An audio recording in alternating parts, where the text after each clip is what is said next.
Good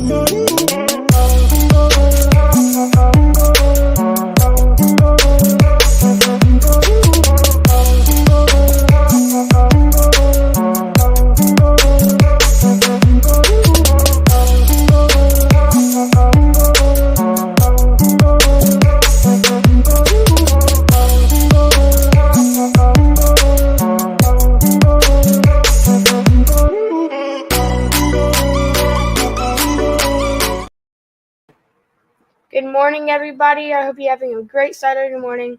This morning we have a very special guest.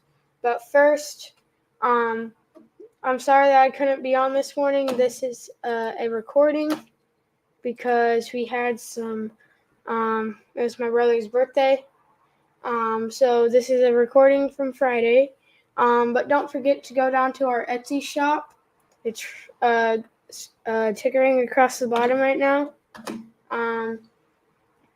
If you look that up, if you look up the website, the Etsy shop, you can buy hoodies, t-shirts, coffee mugs, and so without ado, let's hit the intro. Let's go.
All right, like I said, we have a very special guest.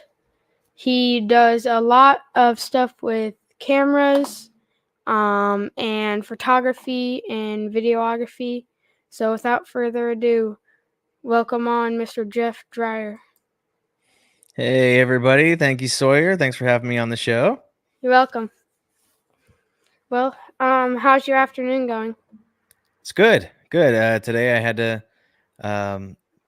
pick up some payments from some clients.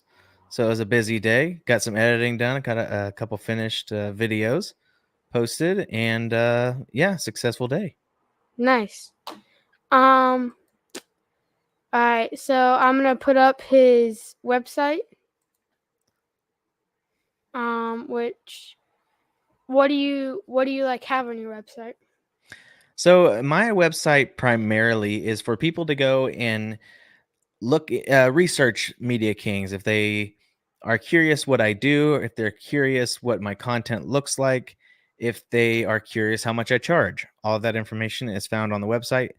And it's mainly there just to direct people and to give them an idea of what they can look forward to if they were to use me for their social media. Nice. Before we get started, do you have any questions for me? No, not really. I just wanted to take a second and, thanks for having me on the show. I appreciate you taking the time to do it, and I'm glad to be a part of it. Thank you. You're welcome. Thank you for getting on this afternoon. Mm-hmm. All right, here's a couple questions for you. Okay. What are your favorite things about being a Media King?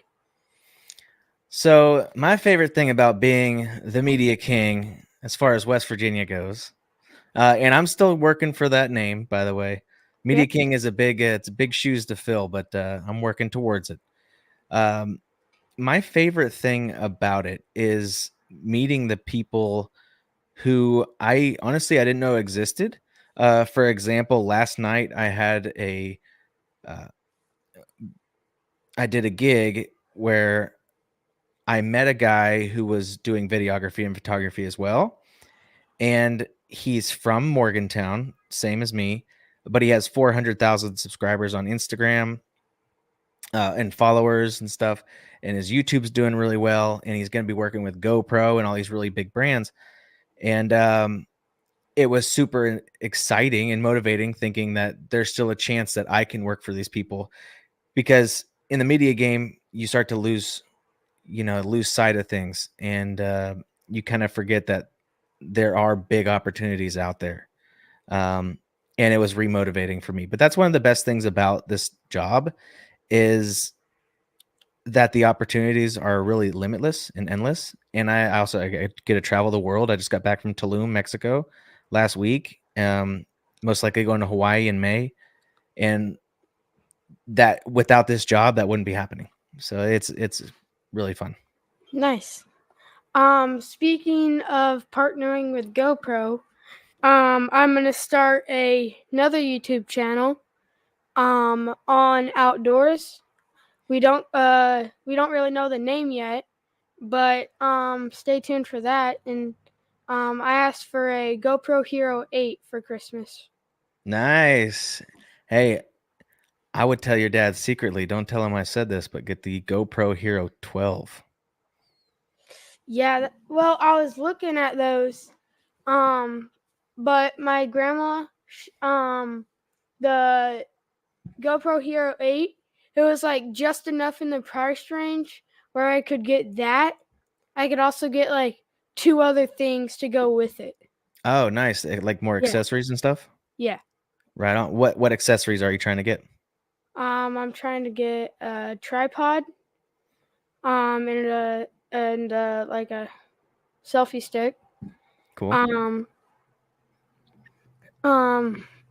What about like and a chest then mount or head mount? yeah, a chest mount, and then my dad's friend.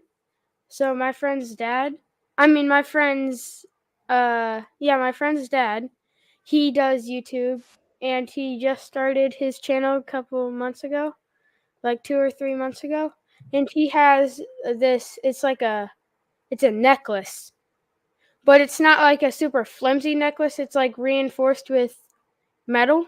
Mm-hmm. So it's like a stiff necklace, and it just like sits right here on your chest. This is where the GoPro sits.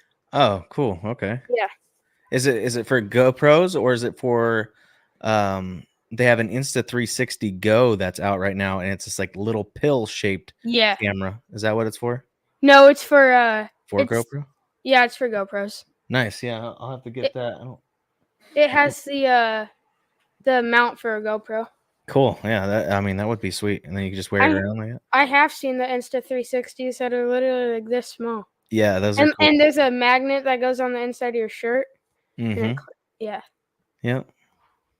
The selfie stick that I'm getting, it can be used for Insta360 too. Oh, cool. So are you getting like one of the really long ones? Yeah, it can go like probably like 7 or 8 feet. Nice. Yeah, those are the invisible selfie sticks, right? I don't know. So I think it might be, and that's a good choice, because the invisible selfie sticks, if you use them with, hold on a second. If you use them with, this is my GoPro pouch. If you use them with something like this, a 360 camera, this is the GoPro Max. You put that at the end of your stick and you put it up to the highest it goes. And then when you're holding it, there's something within GoPro that removes it, so it doesn't look like there's a stick there. Yeah. And it works for those really long ones. Yeah, I don't know if it's an invisible stick, but whenever I watch my dad's friend's YouTube channel, I don't usually see the selfie stick at all. Yeah, it might be the same one you're getting then, because Yeah. it's just real long like that. Yeah. Cool. So yeah, I asked, and then I found this like kit of accessories that has like the suction cup accessories, ones that you can clip onto like your mirror in your car. Cool. It has a floater one, all that stuff. Nice. Yeah, those will So definitely come in handy. yeah. All right. Here's another question for you. Mhm. What is something you have learned about yourself while being in like social media and basically your business? It's easy. Uh, Patience. I learned that I'm a way more patient person than I ever thought I was. Uh, I grew up with ADHD, so being hyper and like not focusing on anything was always a problem. So being patient enough to focus on one thing for a while was something I found pretty crazy, and that was really it. That was the one thing I really noticed about myself is that because clients sometimes can be difficult. Sometimes they ask a lot of you, and it's hard to figure those things out. But if you're patient, you persevere through it and you figure it out, and it seems to work out every time so far. So that I think that's it. Patience, really. Nice. Hmm. Um, is there anything specific that you've learned that you've been able to use to like help you get clients and like help you get clients in and like get more people involved in your business? Yeah. So I think you're kind of asking like as far as marketing and advertising and how I get Yes. people. Yes. So I've actually learned a ton, and that's what the first. So I've been in business now since, well, Media Kings itself has been around since November of 2022, so it's fairly new still. But this whole last year has been learning about marketing and advertising, and the way that I find people is I do something that's called free to fee, and what that means is, let's say I'm just starting out. I don't have any portfolio or something to show someone. So if I went to you and I said, Sawyer, I want to make a video for you, trust me, I'm really good at it. You're going to be like, well, I don't know. I can't really trust that. Let me see some Yes. of your work. Yep. So I would be like, well, I don't have one. I don't have a portfolio. So the alternative to that is going to, hey, Sawyer, I have a camera. I've just invested in myself a little bit. I'd like to make a video for you for free. Is that cool? And of course, like it's hard to turn down free, right? Yep. Sure, yeah. So I go and I do your video, and it turns out, hopefully, it turns out awesome and you love it. So then I can put that into my portfolio, right? But also that builds a relationship with you. So then now, if you need a video in the future, you're gonna think of me first.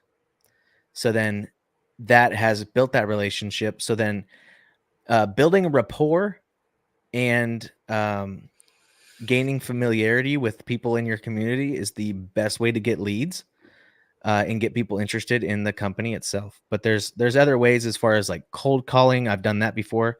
As far as I pick up my phone, look on Google.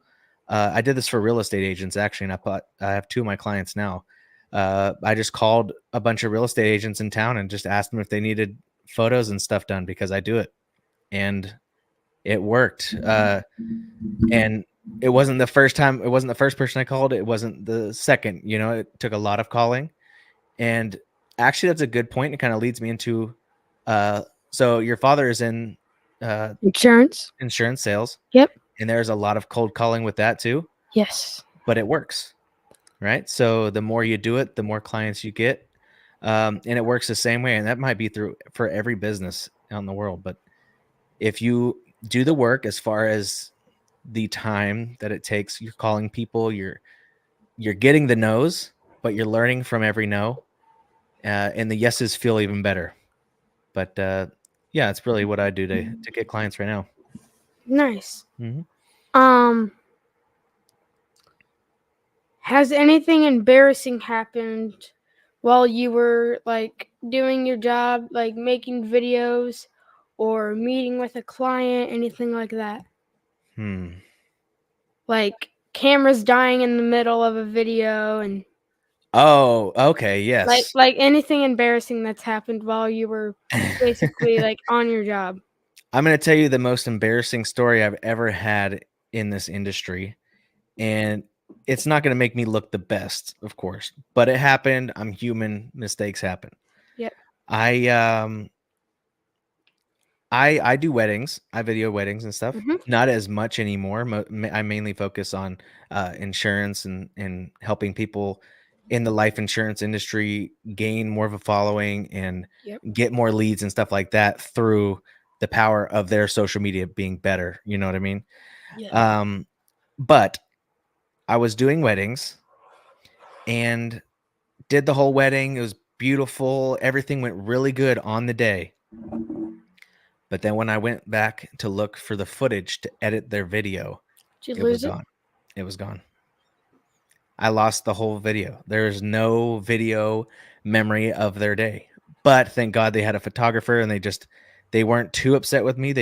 I gave them a refund. And that hurt my ego a lot, but I also learned a ton from that. So it was a blessing in disguise. And yeah, it was super embarrassing because I had to call them and tell them, you guys, I don't have your video. You know, I thought they were going to kill me, to be honest. It was scary. But that was the most embarrassed I've been on the job for sure. Yeah, I would not want to videotape a whole entire wedding and then not have the footage. Exactly. Now I back everything up. I shoot with 2 cards. They're always recording, and I back it up on another drive. If I lose the footage now, it was God saying I should not have filmed there. Yes. There's this like old video of for a wedding. It was a picture that they were taking where a crop duster went over with like white powder, and it covered them. And then the photographer took the picture, and now there's a bunch of like memes where the person comes out and he's like, they're clapping and like they're so excited that they got the picture done. And then the photographer looks at his lens and he's like, "Oh no, my cover's on." Oh no. Dang. Yeah, Yeah, that would be bad. That yeah, would be bad. I will say I haven't done it yet, but it's always in the back of my mind every time I do a wedding is missing the first kiss. If you miss the first kiss in a wedding, it's over. Like you might as well just kiss it goodbye and refund their money. yeah, Because that's always a fear in the back of my mind every time I do a wedding is either the lens cap's on or it stops recording right when they kiss or something like that. But if you miss that, it's game over. yeah, So I can only imagine how he felt on that. yeah. All right. What challenges has being a media producer presented? A lot. I would say the biggest challenges are, so I'll explain it like this. In the media business, it is best to have a niche. You know what a niche is? No. A niche is something.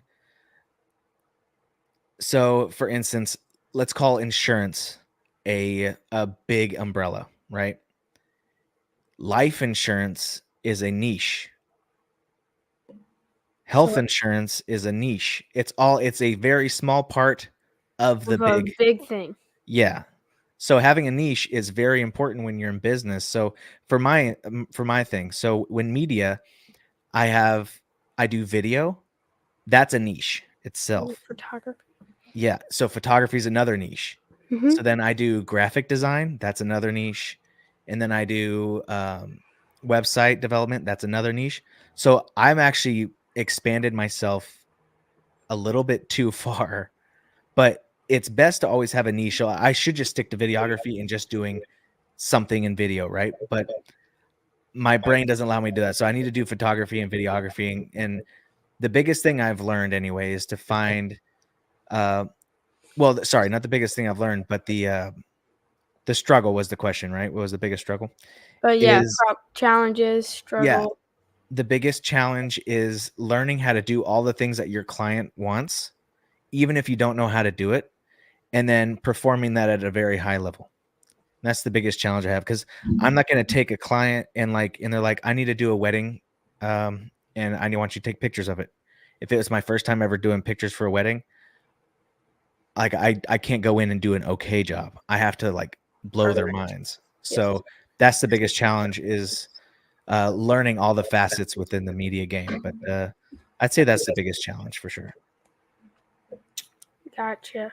Mhm. What's some tips you would tell people about that are getting started in the media business and like photography, videography, Yeah. all of it?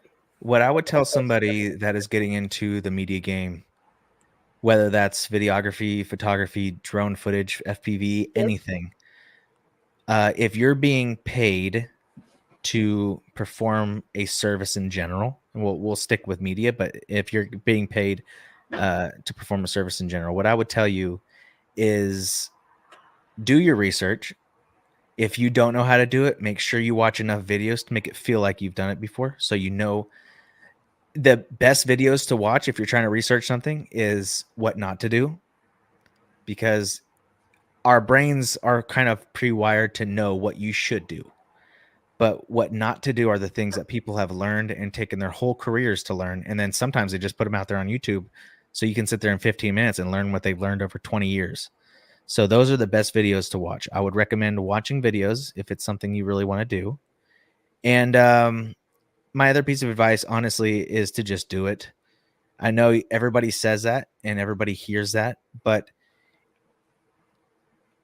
life is short, right? But it's also very long. So it's time to, like, I would say if you want to do something, go out and do it right now, but it's never too late, right? So if you're 50 or 60 years old and you just pick up a camera for the first time, you still have probably 20 or 30 good years, like, or 20 good years, really, hypothetically, in you to do it. So that's a long, long time. So just do it, get out and do it. And I tell people to find a mentor too. And a mentor could be anybody that you like their footage or their content or anything like that. And just reach out and say, hey, I'm struggling with this. Can you help me out? Gotcha. So finding a mentor is cool, but yeah, use YouTube and use your the stuff you have at your disposal and just go for it. Hey, sorry about this. Can I use the bathroom really quick? Of course, yeah.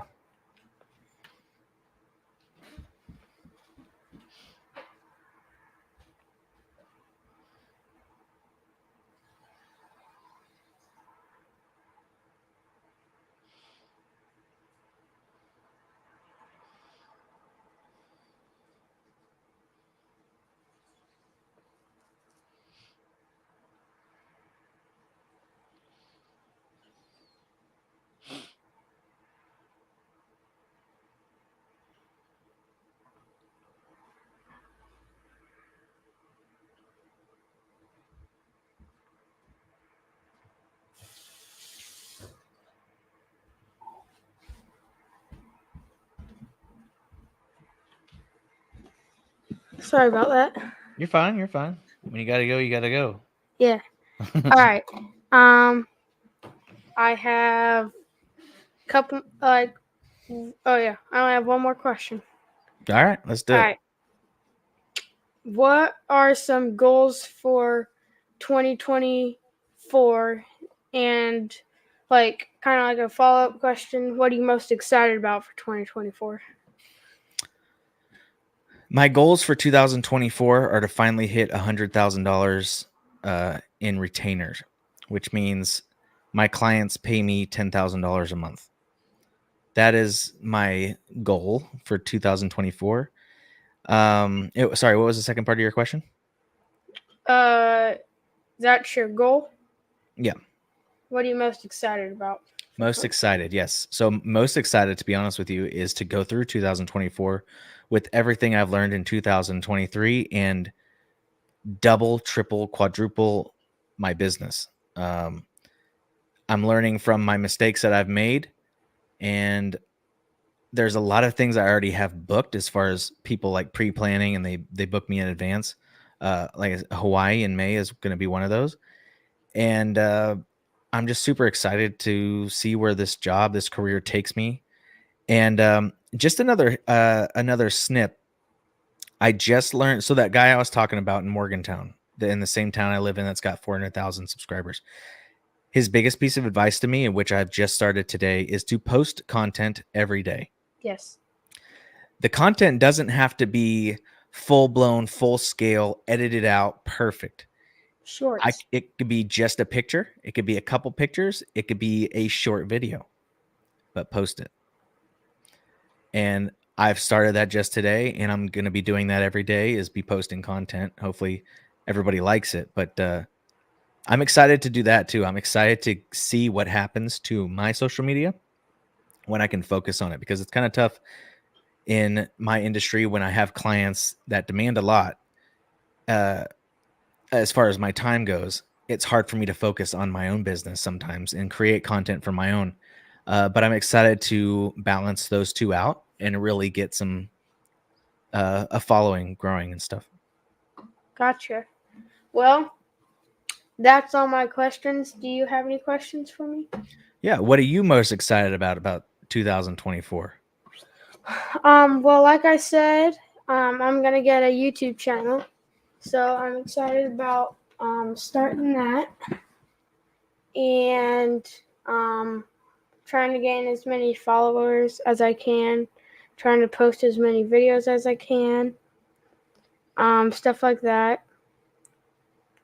And then pretty excited to go on spring break because we're going to I think we're going to Georgia. Cool. Okay. And that'll probably be really good for my content. Mm-hmm. And then what was I gonna say? Something else you're Basically, excited for? it just being a new year. Mm-hmm. Um, You'll be 12. yeah, I'll be turning 12 in August. Right. Cool. Yeah. What so as far as your YouTube channel, when are you gonna start it? Do you know when you're gonna open it up? Well, I'm probably gonna start over Christmas break, maybe. Because we don't get back in school till like January 4th or 5th. Yeah. And we're out on the 19th. Mm-hmm. So we'll probably start it sometime in Christmas break, even though that we're not going to be doing like going out and like fishing ponds. Dad had a good idea, and he said, "You know where people would go to learn how to do something? Because somebody's always trying to learn how to do something. We're gonna kind of make me like a studio with a background and stuff, and in the basement, or possibly even in my room. Mm-hmm. And I'm just gonna do like shorts, how to put on a leader, how to tie a good fishing knot for this type of fish. Cool. Because places where people are gonna go to find stuff like that, like if you looked up, I don't know, how to tie your knot to re-spool your fishing line. They're either going to go to Google, which leads to YouTube with videos, or they're just going to go straight to YouTube. Mm-hmm. And they're going to search it up. Even though there's like millions of channels out there, there's still a chance that, because I guarantee not every single, even though that there's tons of YouTube channels, if you like scroll down far enough, you will run into little channels, videos. Like one time I looked up something and it came up with this YouTube channel with like 10 subscribers on it. And it's crazy that there's channels with like 5 million subscribers, and then there's this channel with 100 subscribers that pops up. Mm-hmm. So yeah, that's what we're gonna start. Okay. That's how I'm gonna start it. start my channel. And then eventually it's going to move up to me doing fishing videos, maybe doing some squirrel hunting during hunting season and stuff like that. So, Cool. yeah, I'm just really excited to start my channel. Cool. What are you guys doing for Christmas? So on the 20th, the day after we get out of school, we're doing the Christmas at Grandma's. Nice. Which is the grandma who I asked for the GoPro. Okay. So, yeah, and then we're doing our Christmas on Christmas Day like normally.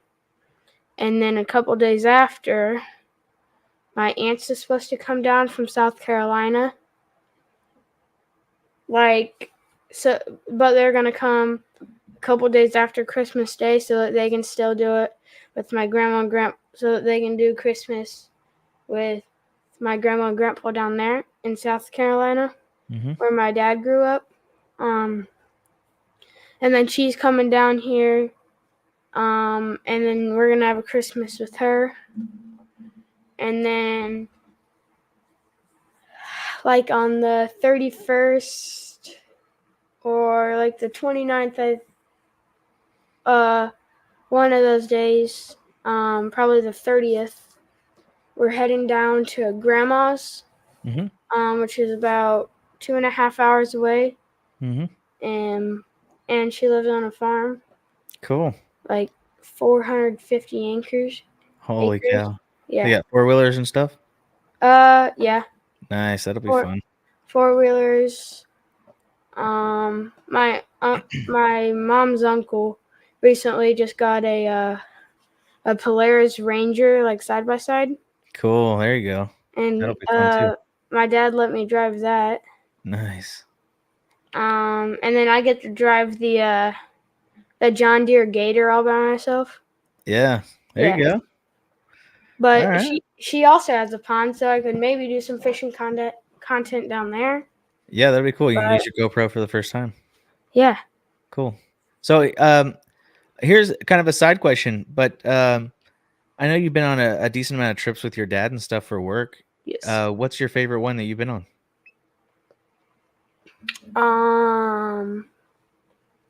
Honestly, definitely Colorado. Yeah? Why? We left a week before for my birthday. And we went on a 10-day fishing, camping trip. It was for 10 days. We got back not even a week before school started. We came back from Missouri, which the place that we stayed was about 45 minutes, maybe 30 minutes away from Cody Askin's HQ. And so we went down there to Missouri, and then we came back like 3 days later. We're in the truck heading to Nebraska. Dang, cool. Nonstop. Stayed in the state park. So Denver and Illinois, it's literally like a straight shot where we were going, but we had to go out of the way to get to the campgrounds. And in Colorado, we stayed in this place called New Raymer. It's a really small town. There's like 2 gas stations, and then it's just hills and cornfields. And so when you guys were in Colorado for the 10 days, you were camping like just out in tents for 10 days? Well, it was a 10-day long trip. So we left a week before the conference was going to happen. So we spent 2 nights in Nebraska. We spent, I think, 2 or 3 nights in Colorado. and then we spent 2 nights in the hotel, Cool. and then we spent 1 night in the truck driving back. Nice. So you'll never forget that trip. No. Cool. I went, which I wish I had a channel whenever we were there, because I went prairie dog hunting Okay. with this gun called a 17. No, Yeah. that's what it shoots. It's called a 17. Yeah. And it's literally like a 22, like on steroids times 2. And like, I mean, that thing was sighted in. I hit a prairie dog standing up out of his hole from like 340 feet away. Dang.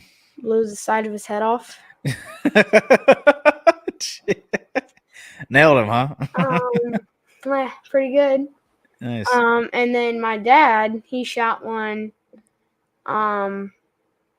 He was aiming for the head, but he hit him right here. Yeah. Popped right off. Oh my god. Yeah. Nice. And that was awesome. And one thing that I've always wanted to do was stand by a windmill. I was so close that I was standing out of the car. Like, I could touch it. I could touch the windmill because they have to have road. This is a 6,500 acre ranch in Colorado. Uh-huh.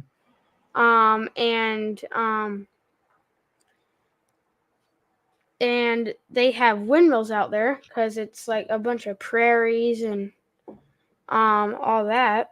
Uh-huh. And then there's going to be a lot of wind. And the windmills, they have to have roads to get out there because the companies have to get out there. Yeah. To go do maintenance and stuff. Mm-hmm. And then, so we followed those roads. There were a couple gates, so we had to get out and open the gates. And then,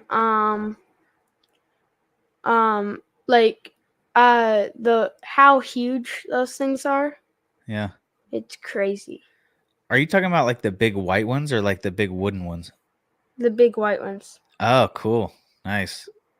There's some of those close to us up on the Maryland, West Virginia border, and they're on top of a mountain. And they're always really cool to see from afar. I've never been that close to them though. Yeah. Crazy. And then we went on a hike and we found we went on a hike on like there were like these rocks that had been broken down. Uh-huh. And there was like one of these places where it was so worn down from like gravel and all of it falling into it that it's just wearing it away from like erosion and all that and Really? rain. And it was just a valley, like just leading down. It probably went down like 20 or 30 feet. And we were like throwing rocks into it, and it would echo. Oh, It cool. would come out. It was crazy. Yeah. Yeah, I did this thing, and I'm originally from Montana, but there's this place in Montana called the Ringing Rocks, and you climb up onto these boulders, and there's hammers. They put them down at the bottom of the rock. So you pick a hammer up and you put it in a pocket or whatever and carry it, but you climb up on these rocks and you whack it with this hammer, and it's not like a thud. It goes ding, ding, and it's like their metal. Yeah, it's crazy.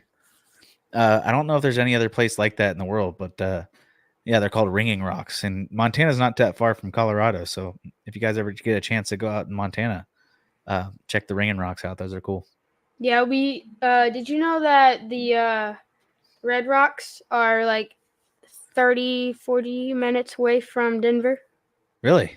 Yeah. Like the with the big The concert venue? concert. Yes. Oh, cool. Yeah. I've always wanted to see that, but I didn't know it was there. Whenever we went whitewater rafting, which was one thing that helped me never forget that trip. Yeah.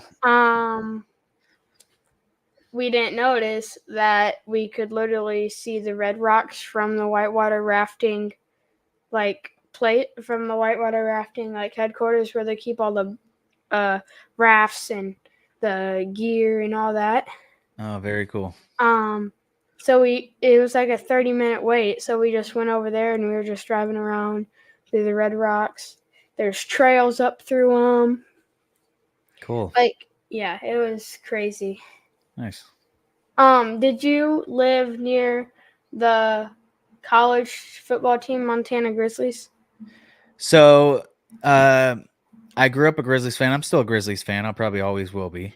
But I was born in Missoula, where the Grizzlies are. That's their hometown. So I've always lived in these college towns for whatever. Because Morgantown is the town where the West Virginia Mountaineers are, Division I football team, NCAA. And then Missoula was the Grizz, Division II, of course. But yeah, so I grew up a Grizz fan. I got some Grizz merchandise at the house, you know. But I was born in Missoula, and then I was actually grew up a lot in a place called Butte. It's spelled like butt with an E. It's Butte, Butte, Montana. That's where I grew up. A pretty good amount when I was younger, and then I moved out here when I was 14, out to West Virginia. And I'm just turned 33 on the 13th, a couple days ago, and I've been here since. So I've lived most of my life out here in West Virginia, but my heart's from Montana. Nice. Yeah. So there's this guy on YouTube, and he plays for the Grizzlies. The kicker. Yeah, he's I a watch the wide videos. receiver too. Yeah. I've been waiting to look for the next game because I want to watch it. Yeah. Like, it's crazy that dude, he goes from catching a pass, getting a touchdown, to going over and kicking the extra point. Like, that dude, he can kick and nailing them like 60 yards, right? Like 65 yards, just hit him straight down the middle. Yeah, no, he's good. Do you have a professional team that you like? I'm a Chiefs fan.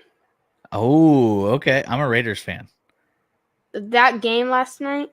That was that's sad. I mean, it doesn't really help. They didn't beat the Dolphins, though. They didn't beat the Dolphins high score. It doesn't help our playoff chances, but it's still nice to have a win like that, especially against the Chargers, always. Yeah. But yeah, that was not trying to be like against the Raiders, but Justin Herbert was not there. Well, that's true. That is true. But that being said, there was only one fumble on the quarterback that game. Yes, there was only one, and the lineman picked it up and ran it down. And there was like 3 from the other players. So even if Justin was there, they just would have got fumbles from him throwing the ball. Do you know what number he is? Herbert? I think he's 10. No. On the Montana Grizzlies. The kicker? I can't remember. I don't think I subscribed to him. I've seen a lot of his videos where he's like doing kicking trick shots and stuff. Well, I'm on his I'm on the roster right now, the 2023 roster. I couldn't even tell you his name. I'm not even sure. I'm pretty sure it's Adam. Adam. Yeah, I've just watched his trick shot videos where he's cranking field goals out like it's nothing. I think he's at 80. Like a higher number? Yeah. Yeah, maybe. I don't think I've ever actually seen his number. He always wears he like Grizz shorts, shirt, and a Grizz helmet. I don't think I've ever seen his number.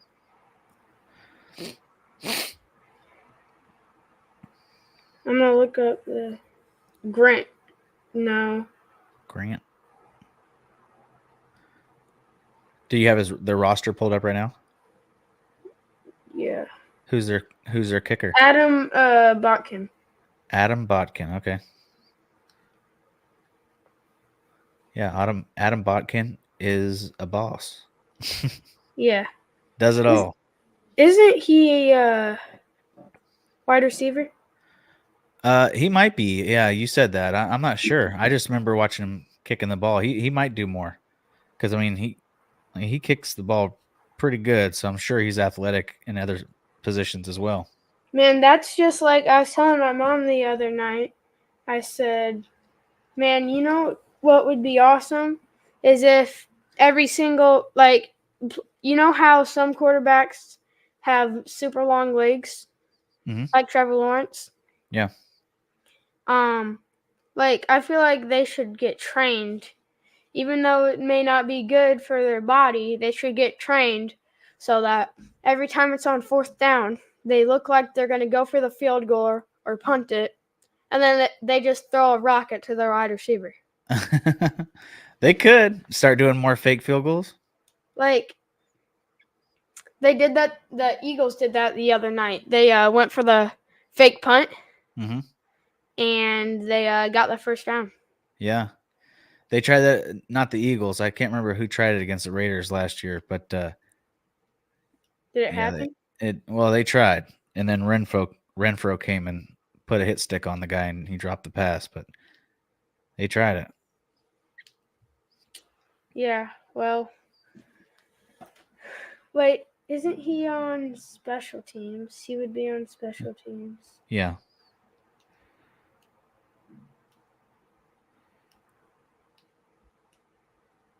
Do you see the special teams roster right now? Yeah. Who's the K? Okay. Says B Boyer and then the Grant guy. Oh. Well, what was Adam's last name? I just had it. Hold on. I almost thought you said Boyer. Still rocking? Yeah.